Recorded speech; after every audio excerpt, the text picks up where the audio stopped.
नारियल में छुपा है संतान प्राप्ति का रहस्य। जो भी महिलाएं संतान प्राप्ति के लिए उपाय करना चाहती है या संतान प्राप्ति नहीं हो रही है तो उसके लिए यह उपाय बहुत ही कारगर है। लिए बताते हैं नारियल में छुपा है संतान प्राप्ति का रहस्य। जाने से पहले पूरे श्रद्धा भाव से माता के चरणों में एक लाइक और चैनल को सब्सक्राइब अवश्य करने चलो जानते हैं। शुक्रवार के दिन माता जगत जननी के मंदिर में जाकर एक नारियल गीला होना चाहिए, यानी कि पानी वाला। फिर नारियल को तोड़ते समय उसमें से पानी निकलता है और इसके साथ ही इसमें एक सफेद रंग का बीज होता है जिसे संतान प्राप्ति का बीज कहा जाता है। मानता है कि जो महिला संतान प्राप्ति की कामना रखती है उसे यह भी खाना चाहिए, इससे उसकी मनोकामना जल्द पूर्ण होती है। लेकिन नारियल के इस बीज को लेते समय इस बात का ध्यान रखें कि यह भी जमाना नहीं चाहिए, बल्कि से पानी के साथ सीधे निकल लेना चाहिए। तो उसमें से बीज को अवश्य निकालना और उसे महिला को दे जो संतान प्राप्ति की कामना कर रही है। इससे उसकी मनोकामना पूर्ण होगी। और जब औरत के पैरों पर बाल उगते हैं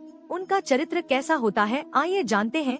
पैरों पर बाल होना शुभ होता है कि अशुभ, इससे पहले माता रानी जो कोई भी आपके चरणों में लायक एवं सब्सक्राइब समर्पित करे उसके घर कभी सुख समृद्धि और धन की कमी नहीं होने देना। चलो जानते हैं। शास्त्रों में औरतों के हर अंग का वर्णन किया गया है और उसके साथ ही उसके प्रभाव को भी बताया गया है। वैसे ही जिस महिला के पैरों पर बाल होते हैं वह अत्यंत भाग्यशाली मानी जाती है। ऐसी महिला अपने घर में समृद्धि दिलाता है। और जिन महिलाओं के पैरों पर काले और घने बाल होते हैं ऐसी महिलाएं अत्यंत भाग्यशाली होती हैं।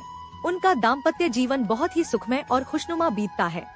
ये महाचमत्कारी उपाय अक्षय तृतीया के दिन कर लेना। पहले आपको बता दे अक्षय तृतीया कब है, तो इस साल तक 24 मई 2024 शुक्रवार के दिन अक्षय तृतीया पड़ रही है। तो इस दिन कर लेना यह महाचमत्कारी उपाय। यह बहुत चमत्कारी उपाय है। करना क्या है आपको, चलो हम बताते हैं।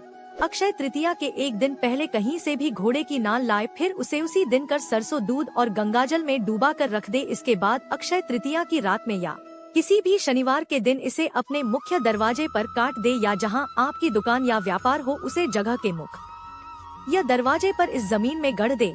लेकिन ध्यान दे घोड़े की नाल का मुंह ऊपर की ओर होना चाहिए। चमत्कार इतना परिवर्तन आएगा कि यह चमत्कार से काम नहीं होगा। इस उपाय को अक्षय तृतीया के दिन ही करना है। तो जाते जाते श्री हरि नारायण की जय अवश्य बोले। जिस घर में बेटी का जन्म नहीं होता है ऐसा घर किसके समान होता है दोस्तों, श्री कृष्ण कहते हैं। जिस घर में कन्या का जन्म नहीं होता है ऐसा घर दुर्भाग्य है होता है, श्री कृष्ण कहते हैं। बहुत पुण्य करने के बाद ही घर में कन्या की प्राप्ति होती है। यदि जिस घर में कन्या जन्म नहीं लेती है तो उसे घर के लोगों ने पिछले जन्म में अत्यधिक पाप किए हैं। पूजा पाठ करते हो तो यह बातें याद रखें। एक माता पर चढ़ा हुआ नारियल अगर गला हुआ निकल जाए तो समझ लो माता ने हमारा नारियल स्वीकार कर लिया। 2 घर के मंदिर में सूखे फूल नहीं रखना चाहिए। 3 खाने में ऊपर से नमक नहीं डालना चाहिए, इससे शनिदेव एक्टिव हो जाते हैं।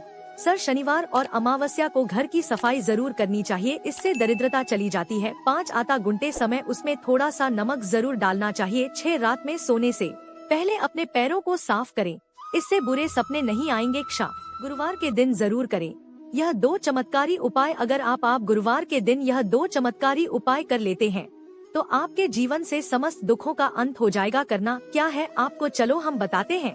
इससे पहले माता रानी जो कोई भी आपके चरणों में श्रद्धा भाव से लाइक एवं सब्सक्राइब समर्पित करे उसके घर कभी सुख समृद्धि और वैभव की कमी नहीं होने देना। चलो जानते हैं। नंबर 1, अगर आप आर्थिक तंगी से निजात पाना चाहते हैं तो गुरुवार के दिन स्नान ध्यान के बाद विधि विधान से भगवान विष्णु की पूजा करें।